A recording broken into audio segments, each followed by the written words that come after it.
ಚೀನಾದೊಂದಿಗೆ ವ್ಯಾಪಾರ ಒಪ್ಪಂದ ಇಲ್ಲ. ಟ್ರಂಪ್ ವಾರ್ನ ಬೆನ್ನಲ್ಲೇ ಕೆನಡಾ ಸ್ಪಷ್ಟನೆ ಕೊಟ್ಟಿದೆ.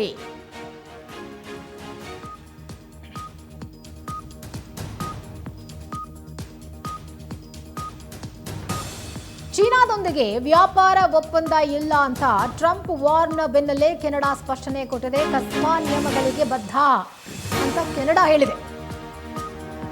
ಚೀನಾ ಜೊತೆ ಒಪ್ಪಂದ ಮಾಡಿಕೊಂಡ್ರೆ ಟ್ಯಾಕ್ಸ್ 100 ಟ್ಯಾರಿಫ್ ಹಾಕುವುದಾಗಿ ಅಮೆರಿಕ ಬೆದರಿಕೆ ಹಾಕಿದೆ. ನಾನ್ ಮಾರ್ಕೆಟ್ ಎಕಾನಮಿ ಜೊತೆ ಒಪ್ಪಂದ ಇಲ್ಲ. ಕೆನಡಾ ಪ್ರಧಾನಿ ಮಾರ್ಕ್ ಕಾರ್ನಿ ಸ್ಪಷ್ಟನೆ ಕೊಟ್ಟಿದ್ದಾರೆ. ಅಮೆರಿಕ ಅಧ್ಯಕ್ಷ ಡೊನಾಲ್ಡ್ ಟ್ರಂಪ್ ವಾರ್ನ ಬೆನ್ನಲ್ಲೇ ಚೀನಾದೊಂದಿಗೆ ವ್ಯಾಪಾರ ಒಪ್ಪಂದ ಇಲ್ಲ. ಕೆನಡಾ ಕೊಟ್ಟಿರುವಂತಹ ಕ್ಲಾರಿಟಿ ಇದು. ಕಸ್ಮಾ ನಿಯಮಗಳಿಗೆ ಬದ್ಧ ಅಂತ ಹೇಳಿ ಕೆನಡಾ ಹೇಳಿದೆ. ಚೀನಾ ಜೊತೆ ಒಪ್ಪಂದ ಮಾಡಿಕೊಂಡ್ರೆ 100% ಟ್ಯಾಕ್ಸ್ 100 ಟ್ಯಾರಿಫ್ ಹಾಕುವುದಾಗಿ ಅಮೆರಿಕ ಬೆದರಿಕೆ ಹಾಕಿದೆ. ನಾನ್ ಮಾರ್ಕೆಟ್ ಎಕಾನಮಿ ಜೊತೆ ಒಪ್ಪಂದ ಇಲ್ಲ ಅಂತ ಕೆನಡಾ ಪ್ರಧಾನಿ ಮಾರ್ಕ್ ಕಾರ್ನಿ ಸ್ಪಷ್ಟನೆ ಕೊಟ್ಟಿದ್ದಾರೆ.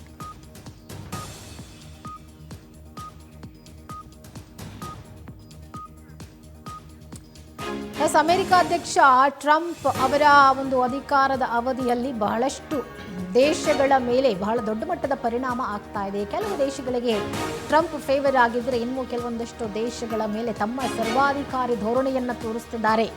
ಹೀಗಾಗಿ ಅದರ ಎಫೆಕ್ಟ್ನಿಂದಾಗಿ ಆಯಾ ದೇಶಗಳ ಆರ್ಥಿಕ ಅಭಿವೃದ್ಧಿಯ ಮೇಲೆ ಪರಿಣಾಮ ಬೀರ್ತಾ ಇದೆ. ಕೆಲವೊಂದಷ್ಟು ವ್ಯಾಪಾರ ಒಪ್ಪಂದಗಳನ್ನು ಮಾಡಿಕೊಳ್ಳುವಂಥ ಅನಿವಾರ್ಯತೆ ದೇಶಗಳಿಗಿದ್ರೂ ಕೂಡ ಅದಕ್ಕೆ ಮುಂದಾಗ್ತಾ ಇಲ್ಲ. ಕಾರಣ ಟ್ರಂಪ್.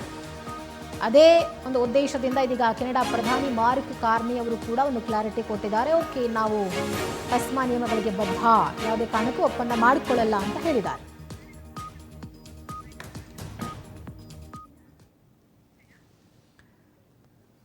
ಇವಿಷ್ಟು ಈ ಕ್ಷಣದ ಅಪ್ಡೇಟ್ಸ್. ಮತ್ತಷ್ಟು ಅಪ್ಡೇಟ್ ಸುದ್ದಿಗಳಿಗಾಗಿ ನೋಡ್ತಾ ಇರಿ ಸ್ಪೀಡ್ ನ್ಯೂಸ್ ಕನ್ನಡ. ಸುದ್ದಿ ನಿಮ್ಮದು, ವೇಗ